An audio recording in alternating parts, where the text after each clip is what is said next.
Now, the essence of all this is, first thing is to understand the nature of how existence is happening. Either you can look at this, or you can look at the atom, or you can look at the universe. If you want to look at the universe, it is complex, it is difficult because you don't have a gallery seat, you know. There is no… it is not like a stadium, you can sit somewhere and watch the whole universe. Very difficult, you can only see it in pieces. If you want to watch an atom, nobody has seen an atom, do you know this? Do you know this? Even in a super electron microscope, you can't see an atom. We have observed its activity, but we have never seen an atom as such. But we have broken it. We are capable of breaking things that even we cannot see. That's our… we are very proud of this these days. We can break anything. We can make it or not is a questionable thing, but we can break anything we want. Even if we cannot see it, we can break it. Now, what you see and what you do not see itself is a very dicey thing in the sense, what is it that you can see? Right now, can you see my hand? Yes. You can see my hand only because my hand stops light. If my hand did not stop this light, if it allowed light to pass through, you wouldn't see this hand, yes? Or in other words, right now your visual apparatus can see only those things which stop light. Anything that allows light through, you cannot see it. You cannot see light itself, first of all. Can you see the light that is here? No, only whatever stops light, you can see it. What does not stop light, you cannot see it. Very bad, isn't it? You must be able to see all those things which allow light to pass through, because they are important things. But right now your visual apparatus are trained to see or capable of seeing only that which stops light. So the whole process of seeing life the way it is means, first of all, evolving an eye, a thoughtless eye, an eye which is free of thought. When I say free of thought, it is free from the taint of memory. Right now, these two eyes are heavily loaded with memory. So you can see this. If you see a group of people like this, if you just casually look like this, among these hundreds of people, if there is one face that you are familiar with, you will see suddenly that face sticks out. Have you noticed this? Have you noticed this? You are going in a street, there are 100 people standing there. Your friend is among that. If you look here, just this friend's face is more clear than the rest of the faces, because this eye works with memory. The more memory you have, the better it sees. No memory, it cannot see. Memory means an accumulated past. Memory means information. Memory means that which does not exist but acts out as if it does.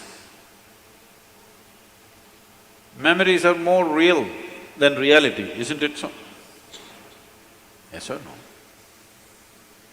See, I want you to understand, everything in your life is run by memory. Not just your computer stick, everything in your life. When I say memory, not just what you carry here, your very body is a body of memory. Why, if you eat a banana, it becomes a masculine body, and if she eats a banana, it becomes a feminine body, is simply because of the memory that it contains, isn't it? The information that is stored in this body and that body is different. Same banana, it becomes a man, same banana, it becomes a woman. Yes or no? Huh? Are you eating different types of bananas? Same thing, same food if you eat, it is becoming one way. In one person it is becoming dark skin, in another person it's becoming fair skin. How? The memory that you carry. Do you remember your great-great-great-great-great-grandfather? You don't. But his nose is sitting on your face. Your body remembers, isn't it? You may not have no idea who it was, but your body remembers even today. 1,000,000 years ago, how your forefathers were, still it remembers, isn't it? So what you call as my body is just a body of memory. And eyes are loaded with memory. An eye which is loaded with memory, an eye which is corrupted with memory, cannot see anything the way it is. It will only see things as it is convenient because the software is working from inside. It will not allow you to see anything the way it is. This is what traditionally we are referring to as karma. It is there in your body, it is there in your energies, it is there in the way your chemical reactions happen, it is there in your brain, it is there in your mind, it is there in everything. In the very physical energy that you carry, there is memory because you will see each person's energies behave differently from the other simply because of the type of memory it carries. If you want to get rid of this, it's a long process. And if you get rid of this, dismantling of the personality and the body will happen. So another way is to create a distance from it. Just hold it little away. When you want to play with it, you play with it. When you want to switch it off, you must be able to switch it off. So for this, an external view is needed. Right now, your ears are loaded with memory, your eyes are loaded with memory, your tongue is loaded with memory. Why? If you are born in Karnataka, if you go to North India, food doesn't taste good is because the tongue is loaded with memory. Yes or no? Have you suffered this or no?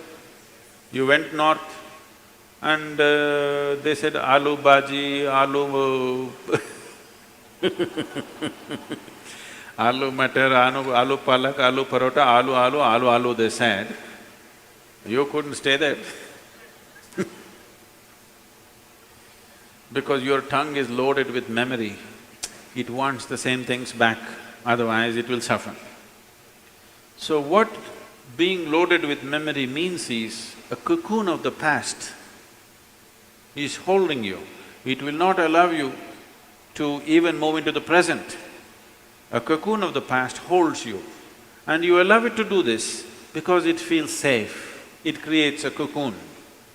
There is safety, but in safety there is also imprisonment. You're really safe if we lock you up in a safe, isn't it? But the problem is you can't get out. That's the whole problem. Walls that you build as self-protection, they also become the walls of self-imprisonment. That is the nature of life. If you lock yourself from inside or outside, it's the same thing. As long as you do not open the door, whether somebody locked you from outside or you locked yourself from inside, there is no difference. Anyway you're imprisoned, isn't it? At least somebody locked you from outside, you can at least complain and scream. You locked yourself from inside, you can only be depressed. You cannot even scream. At whom will you scream?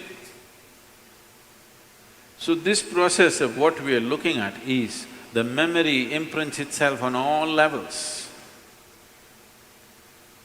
right up to the elemental level. From the 5 elements which function here, from just after that, memory's work starts.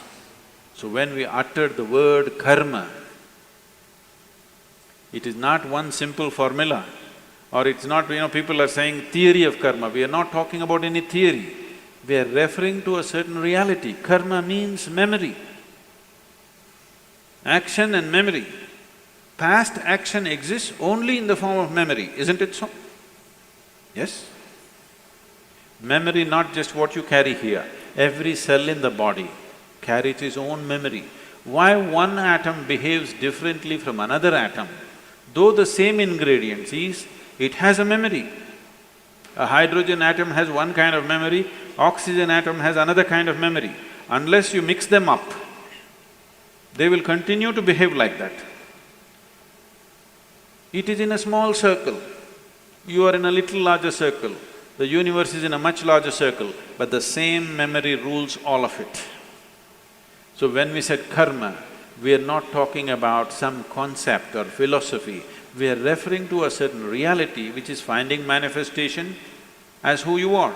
The very shape of your body is because of memory. If a bird eats a mango, it becomes a bird. If a worm eats a mango, it becomes a worm. If you eat a mango, you become a human being. Same mango, how many things it's doing, depending upon what kind of memory it carries, isn't it? What you call as a seed, if you plant the same seed, if you plant a seed in the same soil, here you plant a mango tree, here you plant an apple tree in the same soil, this will only produce apples, this will only produce mangoes. I know there is a newspaper picture where a jackfruit is become bananas, that's different. Yes? You saw this? Oh, you are from Bangalore or Devanahalli?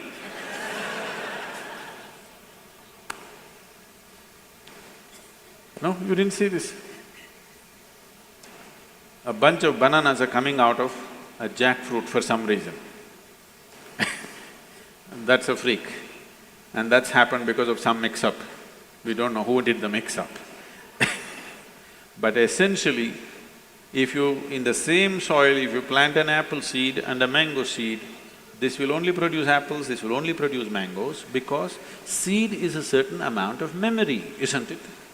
Whether it is a seed of a plant or your father's seed which entered your mother's womb, it is just memory and memory and memory, isn't it so?